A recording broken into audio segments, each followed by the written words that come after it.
Assalamualaikum warahmatullahi wabarakatuh. Perkenalkan, nama saya Andi Nurul Muhlisa dari Prodi Teknologi Pendidikan semester 6.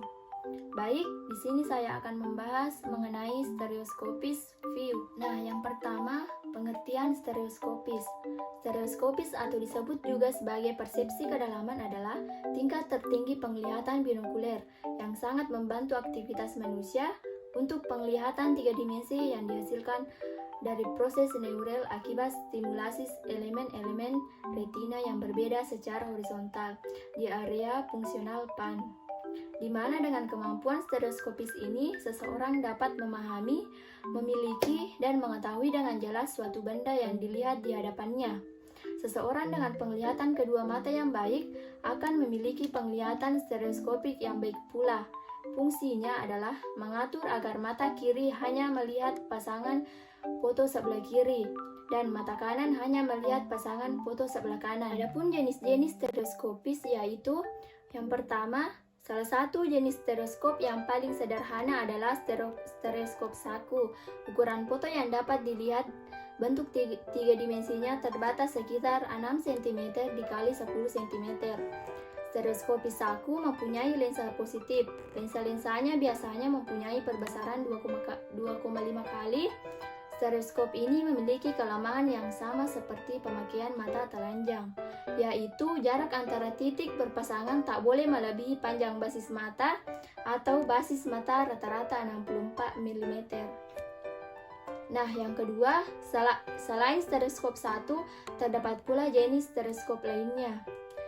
Antara lain stereoskop cermin, memiliki ukuran yang lebih besar daripada stereoskop saku. Otomatis bisa melihat foto udara dengan ukuran yang lebih besar pula. Daerah yang dapat dilihat secara stereoskop lebih luas jika dibandingkan dengan menggunakan stereoskop lensa.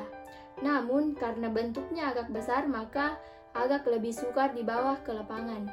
Nah, yang ketiga, stereoskop kembar memiliki dua lensa di sisi kanan dan kirinya, sehingga pengamatan dapat dilakukan oleh dua orang.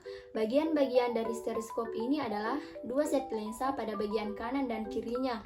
Tiang penyangga, kelebihan dari stereoskop ini adalah pengamatan dapat dilakukan oleh dua orang secara bersamaan. Daerah pengamatan besar, sedangkan kekurangan dari stereoskop ini adalah tidak praktis. Dan yang keempat, stereoskop prisma tunggal hanya dilengkapi oleh lensa prisma tunggal. Bagian-bagian dari stereoskop ini adalah tiang penyangga, lembaran penyangga, lensa cemun, dan prisma. Kelebihan dari stereoskop ini adalah dapat melihat gambar yang perpisahannya besar dari jarak interokular.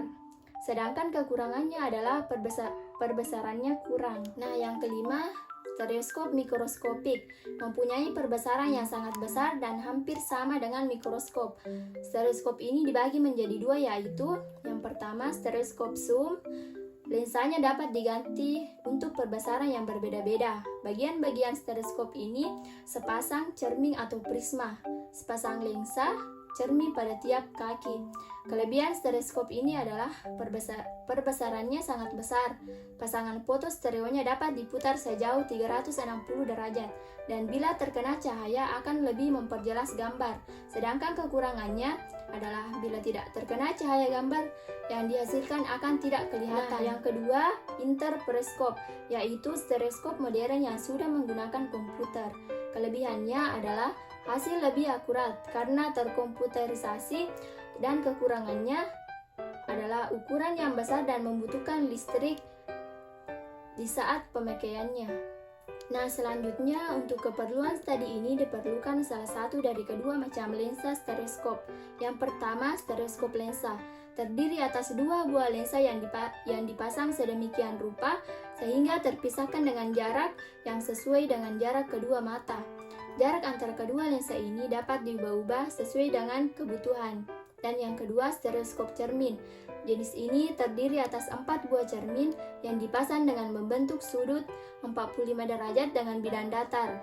Kedua macam stereoskop ini masing-masing mempunyai kelebihan dan kekurangan. Selanjutnya, pengamatan stereoskopis.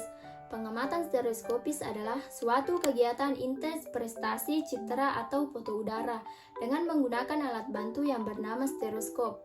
Pada kegiatan pengamatan ini, stereoskop berfungsi untuk menampilkan gambar 3 dimensi. Gambar 3 dimensi dari citra yang diinterpretasi akan memudahkan pengamatan. Bidang 3 dimensi menunjukkan objek yang mempunyai unsur ukuran lebar, panjang, dan tinggi. Bidang 3 dimensi memungkinkan dilakukan pengamatan terhadap benda tinggi dan kemiringan lereng suatu objek. Nah, yang terakhir prinsip kerja stereoskop, yaitu yang pertama mata satu atau mata kanan dapat mengamati citra sebelah kanan, dan yang kedua mata dua atau mata kiri mengamati citra sebelah kiri, dan yang ketiga stereoskop menyatukan daerah bertampalan sehingga seolah-olah hanya mengamati satu citra saja. Dan yang keempat, daerah bertampalan menghasilkan gambar 3 dimensi yang dapat digunakan untuk mengamati unsur, ketinggian, dan kemiringan. Nah, itulah tadi sedikit penjelasan dari saya mengenai stereoskop. Lebih dan kurangnya mohon dimaafkan. Wassalamualaikum warahmatullahi wabarakatuh.